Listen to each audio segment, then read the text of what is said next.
Hi y'all, it's your girl Bad Luck Kitty, or you can call me. Hello, I'm Bad Luck Kitty, and welcome back to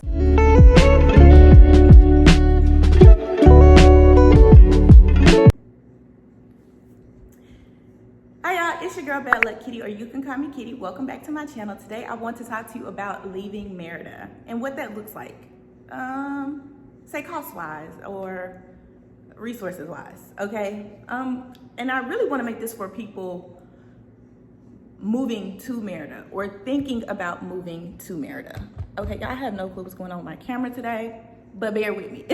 Okay, so leaving Merida for some people is the best option, right? And I know I get a lot of hell, a lot of flack, a lot of heat because I encourage people to go back home. If it ever gets too tough, too rough, too much for me, I'm gonna go back home. I ain't got no problem. Listen, I got too many siblings not to go home and sleep in somebody's guest room. Okay, I'm gonna go home. I'm gonna go home. I'm gonna go home. Okay, it is what it is. Okay, if the cost of living becomes too much for me and I'm not able to sustain myself, I will go home. I have no problem with it. Okay, so with that in mind, please don't think that I'm giving you advice that I don't have for myself. Okay, and it's most important to note that when moving to Merida, some people be like, I sold it all and I moved to Merida. Cool. That's cool.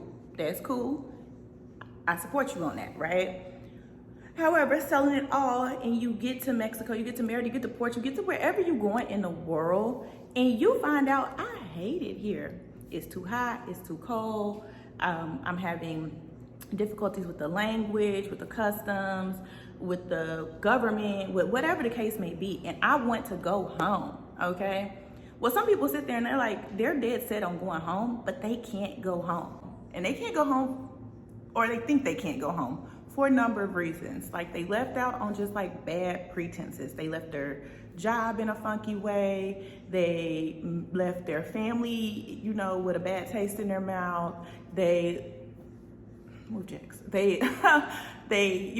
left a lot of debts where they were. They just left. They just burnt out, right? Just burnt out on all responsibility and all costs, thinking, I'm not coming back here. I'm going somewhere. I'm gonna start anew.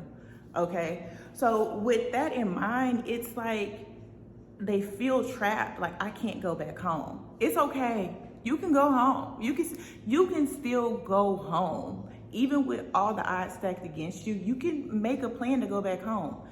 Look for that job or restart repairing those relationships.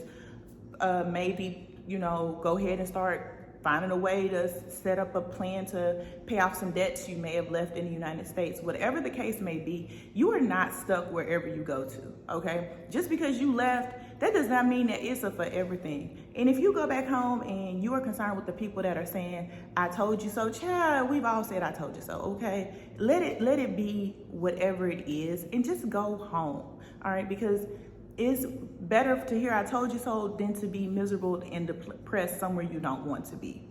The other thing that's probably the biggest factor is the cost.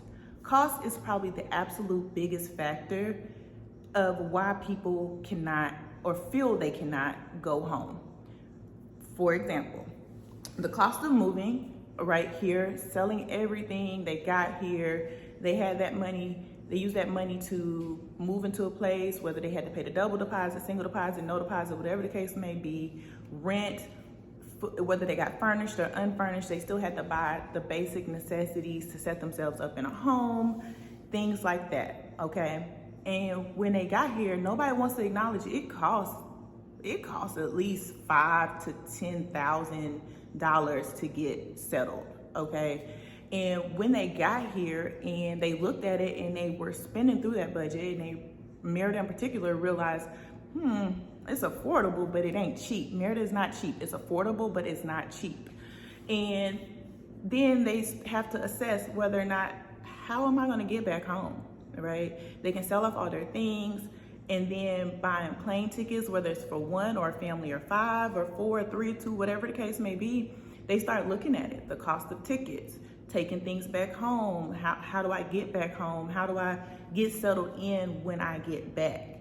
And the cost of that can be just as much as the cost of coming here. because you're gonna have to look at it on the flip side, right? When you get back, you're gonna have to find transportation for you to get around, because there's no longer $3-4 Ubers, that you can take. You're gonna have to figure out transportation, getting around. You're gonna have to figure out housing for you or your family or, your dog, whatever the case may be. You're gonna have to figure out, school enrollments, if school is a thing, or, just getting the basic necessities of things. Like, for example, I just went back to the States recently, and it's winter time there, like in the 40s, in the 30s, cold, okay? Like, you need real winter clothes. We don't particularly own winter clothes. Like, yeah, we got some denim here. I found a leather jacket. No clue how, my moto jacket got here, but it did. Thank God for that. We don't have like hats and gloves and things like that. So I had to try to prepare and buy stuff before we went, and I had to get things when we got there. So, just those things, going from, like, for us, first, going from a tropical warm environment to maybe a cold environment, things like that. You're gonna have to figure all those things out, and those costs are quickly going to add up. So you have to make a plan to take yourself back, okay? Because in the end, the cost of moving is high, but the cost of returning is also equally as high, especially if you don't have good family support or you don't have a good place to land when you return. It will be very expensive. People with pets in particular. Some people pay to have their pets shipped in or driven down, whatever the case may be. Returning could be scary for them because of the simple fact that it costs so much to get their pet here, and they were thinking, okay, this is my final landing spot, and now they're here with the pet, and they're like, we stuck here. So a lot of people will leave and abandon their pets because it's like, I can't make it, but I can't take the dog or cat or whatever with me because the cost is too much to return and pay the fee for the pet to return as well. Now, why people leave, a lot of times it could be, that they lost their job and they can no longer sustain themselves here. Again, like I said, they just didn't like it. They weren't finding themselves to find friends and make community. It could be a number of reasons, medical reasons, mental health reasons. It could be a number of reasons why they leave.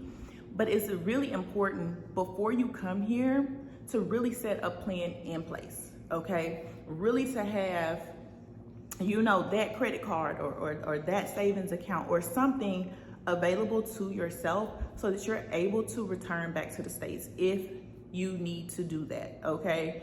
How much that amount is different for everybody.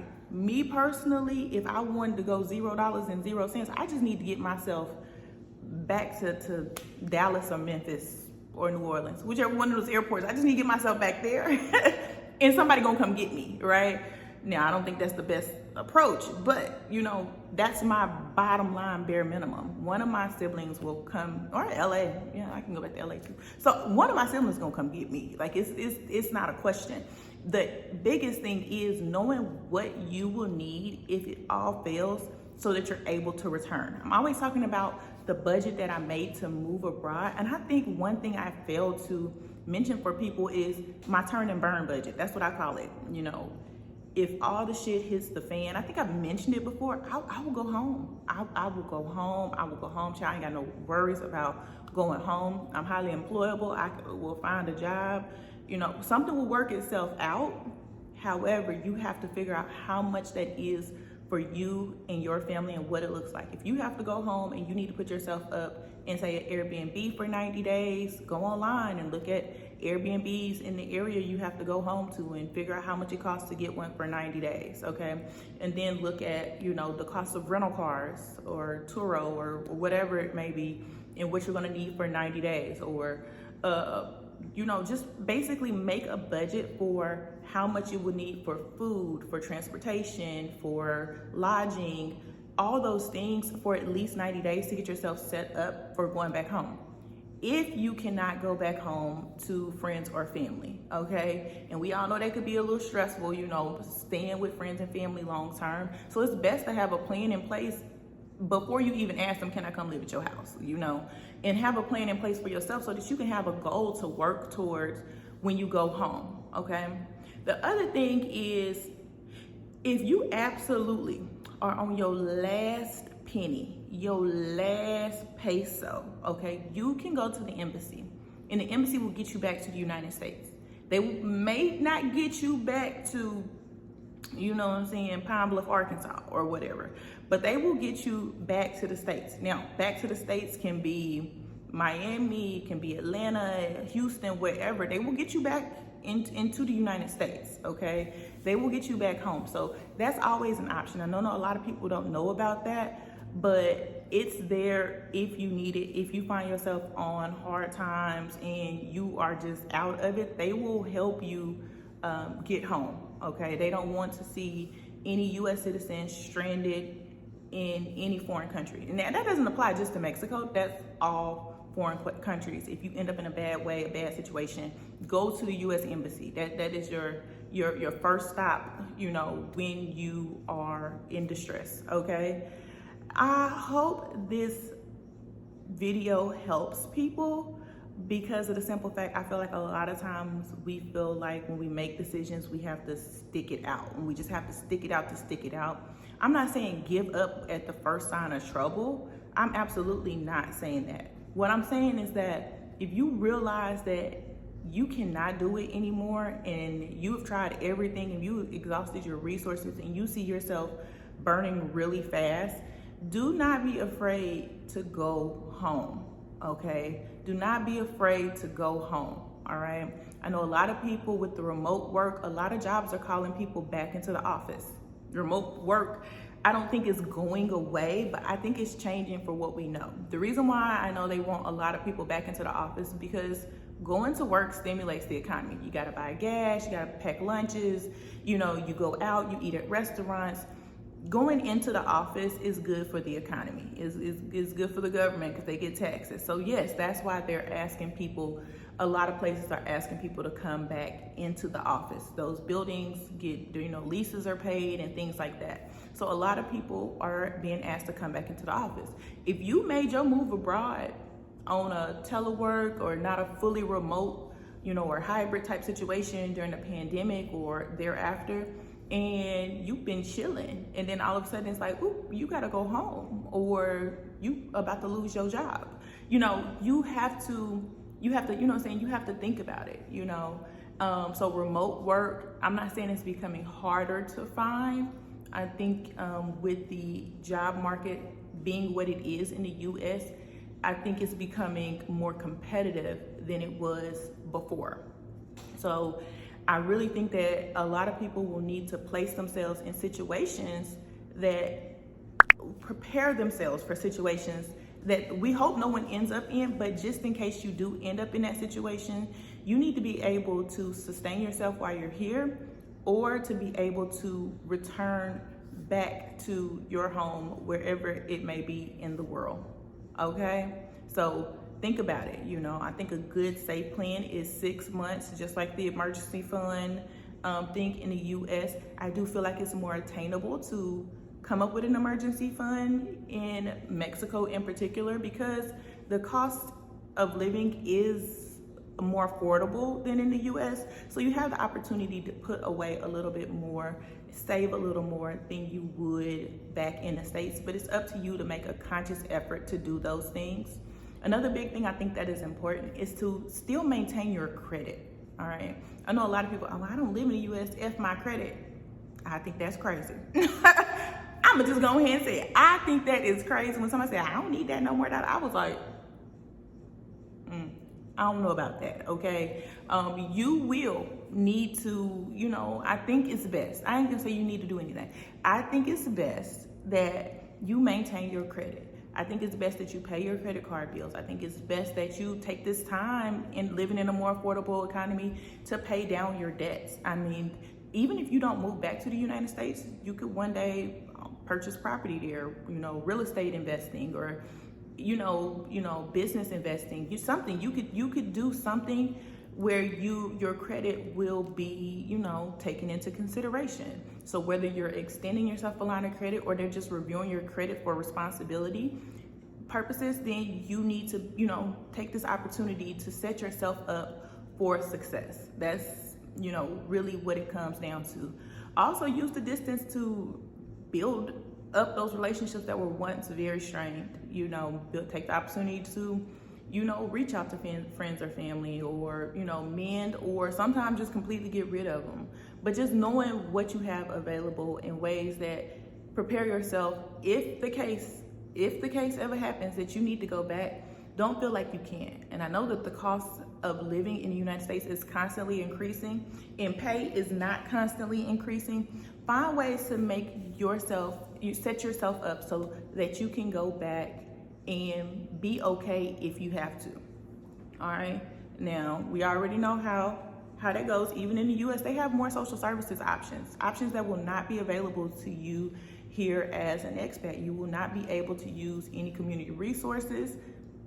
If there's some that exist, I don't particularly know any, but if there are some, you're not gonna be able to use them. Particularly if you're here on a tourist visa and you're doing the border runs, you can't go say, hey, can y'all help me with my utilities and things like that? You can't do that, okay? So in the US, just keep in mind that there are more services for you in regards to housing, in regards to utility services, food stamps, social services payments, like what do they call them, welfare, TANF, things like that you can go back and get yourself set up. So even if you had to go back and move in like to temporary lodging of some sort, there are resources there to help you get on your feet. All right, and you just gotta be willing to use them. You just gotta be in that place to say, hey, I need help, okay? That does not mean to stay in Merida and stay miserable, or stay anywhere in the world and stay miserable.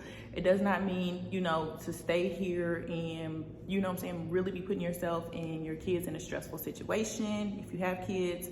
Also, it does not mean to just stay here and fall deeper and deeper into a state of depression because your finances are not where you think they should be. Okay, I think I said enough about this topic, particularly that we're going into the holiday season. I know a lot of people are going to have more emotions involved because, they're separated from family. They may not have relationships that they want to have with friends here. But with all of that in mind, just, think about it. If you have to return, do it, okay? Do what you have to do, and just be straight up and honest with yourself. Communicate with your landlords or any creditors or debtors that you have here before you just up and burn out on them, because the reality is we are feeling it because so many people have come here and they have just burnt out on leases and things like that. I'm not saying it's becoming harder, but it's becoming a little more regulated, I should say, about people renting here in Merida, because so many people have come and burnt out that some landlords are just like, I'm not renting to any more Americans or non-locals anymore, because of the simple fact that they have left their properties in such a state when they left, and they don't want to deal with it. They've left them with bills, unpaid rent, things like that, and just, burnt out. All right. So I wanted to share that with you all. Please like, comment, subscribe, or share. Thank you all for watching. Until next time. Bye.